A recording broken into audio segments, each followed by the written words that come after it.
Pro rata basis का मतलब होता है शेयर को अनुपातिक रूप में इशू करना। मतलब शेयर को रेशियो प्रोपोर्शन के पॉइंट ऑफ व्यू से इशू करना ही क्या कहलाता है, प्रो राटा बेसिस।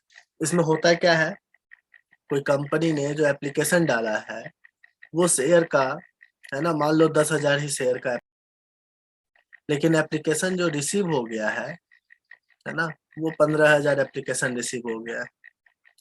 तो 15,000 एप्लीकेशन रिसीव हो गया है, तो एप्लीकेशन अमाउंट अगर वन टाइम में ले रहे हैं तब तो बढ़िया है, पूरा का पूरा आप वापस ही कर दोगे। मान लो हर एक का शेयर का दाम कितना रुपया, 10 रुपया, तो मिलना चाहिए हमें कितना, 10,000 गुना 10 मतलब 1 लाख मिलना चाहिए, और हमें मिल गया 1.5 लाख। तो 50,000 को हमें क्या करना पड़ेगा, वापस करना पड़ेगा, वापस करने की एंट्री। लेकिन यही टुकड़े में होगा तो एप्लीकेशन पर 2 रुपया, अलॉटमेंट पर 3 रुपया, फर्स्ट कॉल पर 5 रुपया। लेकिन आप ट्रांसफर कितना कर पाओगे कैपिटल में, तो 10,000 के हिसाब से, 10,000 गुना 2 के हिसाब से रिसीव आपको कितना हो जाएगा, 15,000। लेकिन आप कितना ट्रांसफर कर पाओगे, 10,000 गुना 2 के हिसाब से। मतलब ओवर सब्सक्रिप्शन वाला बात आ जाता है। ओवर सब्सक्रिप्शन में हम लोग क्या करते हैं, जब ज्यादा पैसा आता है ना एप्लीकेशन पे, तो हम उसे क्या कर देते हैं, या तो हम वापस कर देते हैं या तो हम उसका यूटिलाइज कर लेते हैं, है ना। वापस कर देते हैं या तो हम लोग उसे यूटिलाइज कर लेते हैं। तो वापस कर दिए तब तो बैंक क्रेडिट में चला जाएगा। अगर यूटिलाइज कर लिए तो कहाँ यूटिलाइज करेंगे, अलॉटमेंट पर। तो अलॉटमेंट पर हम लोग क्या करेंगे, जितना एक्सेस अमाउंट है वो जाकर यूज कर लेंगे। तो कोई बड़ी बात नहीं है, एकदम आसान सा चीज है। लेकिन प्रोराटा बेसिस का टेंशन तब होने लगता है जब कॉल सिनेरियर आ जाता है। और कॉल सिनेरियर जब आ जाता है तो पता ही नहीं चलता कि कितना पैसा उसने एक्सेस दे दिया था और कितना पैसा का उसको उसने कॉल सिनेरियर किया है। अगर कभी भी बता दे क्वेश्चन में कि उसने एप्लीकेशन कितना डाला है, कितना का अप्लाई किया है ना, तो आप देखोगे कि कितने का आपने अलाउट किया है, कंपनी ने कितना अलाउट किया है। अगर एप्लीकेशन दे रखा है, कितना अप्लाई किया उसने, कितने शेयर के लिए अप्लाई किया ये दे रखा है, तो आप अलाउटमेंट निकालोगे कि उसको अलाउट कितना किया गया। अगर अलाउट दे रखा है तब आप क्या निकालोगे, कितना उसने एप्लीकेशन डाला था। तो इस दोनों के बीच का डिफरेंस ही बताएगा कि उसने एक्सेस अमाउंट कितना पे कर दिया है पहले ही, है ना। इस दोनों के बीच का डिफरेंस ही बताएगा कि उसने कितना एक्सेस अमाउंट पहले ही क्या कर दिया है, पे कर दिया है। मेरे पास है कितना शेयर, कितना शेयर है, 10,000 शेयर है, और एप्लीकेशन कितना आ गया, 15,000। तो मतलब 3:2 के रेशियो में।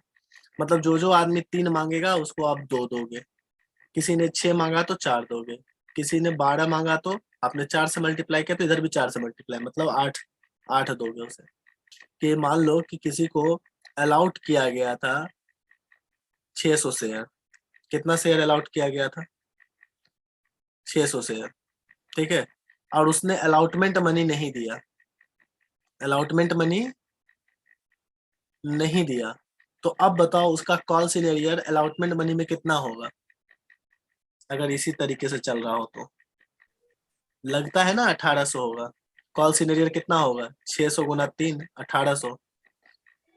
लेकिन आप यहाँ पे अलाउट दे रखा है तो आप ये निकालोगे कि उसने एप्लीकेशन कितना डाला होगा। मैं बताया था ना, अगर अलाउट दे रखा है तो एप्लीकेशन निकालना पड़ेगा कि उसने एप्लीकेशन कितना डाला होगा।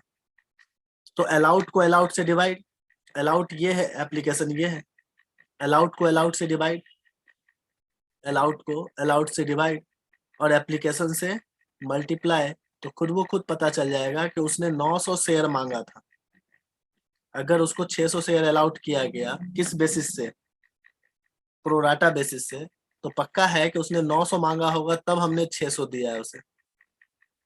तो 900 अगर उसने मांगा होगा तो एप्लीकेशन का पैसा भी तो वो 900 के हिसाब से डाला होगा। 900 गुना 2 मतलब 1,800 डाला होगा।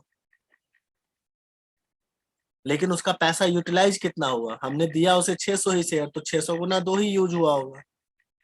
मतलब कितना यूज हुआ होगा, 1,200।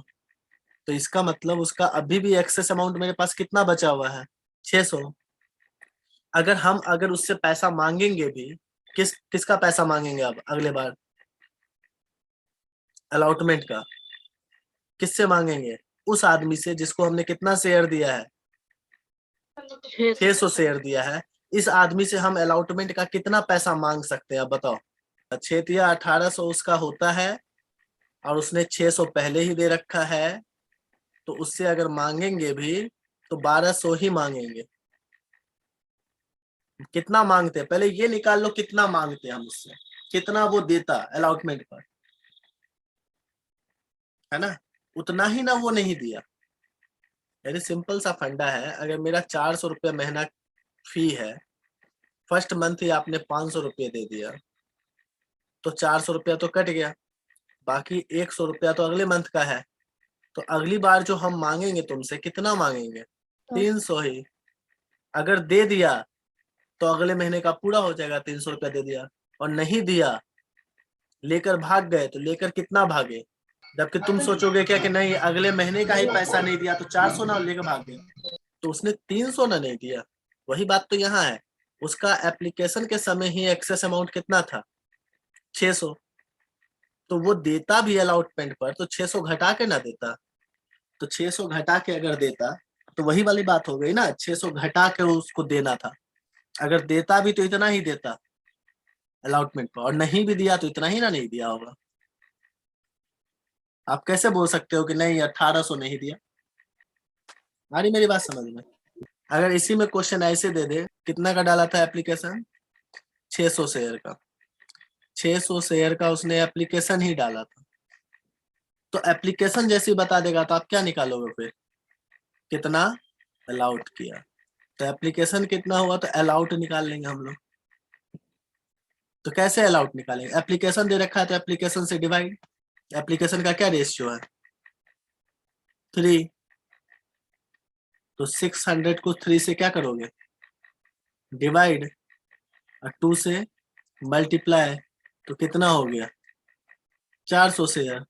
उसने मांगा कितना था? 600 शेयर। उसको दिया कितना गया? 400 शेयर दिया गया। तो अब देखोगे ना बच्चा, कैसे निकालेंगे हम लोग, ध्यान से देखो। तो 600 शेयर के हिसाब से उसने पैसा दिया होगा, एप्लीकेशन का पैसा। एप्लीकेशन का रेट कितना था? 2 रुपए के हिसाब से कितना रुपया था? 1200। जबकि उसको शेयर कितना दिया गया? 400 ही दिया गया, है ना? तो 400 गुना 2 मतलब 800। इसका एक्सेस अमाउंट अभी भी कितना है हमारे पास? एक्सेस अमाउंट 400 है। अगर हम उससे अलॉटमेंट पर पैसा मांगते भी तो कितना मांगते, जल्दी बताओ। अलॉटमेंट पर 400 गुना 3 ही ना मांगते, 1200 ही ना मांगते, आप सोच के बताओ। और उसने पहले ही कितना दे दिया था? 400 दे दिया था, तो उसका कितना कॉल सिनेरियर हो गया? 800 कॉल सिनेरियर हो गया। जैसे इसके पॉइंट ऑफ व्यू से कितना था कॉल सिनेरियर? 1200। तो दोनों तरीका दे सकता है आपको। आया बात समझ में कि नहीं?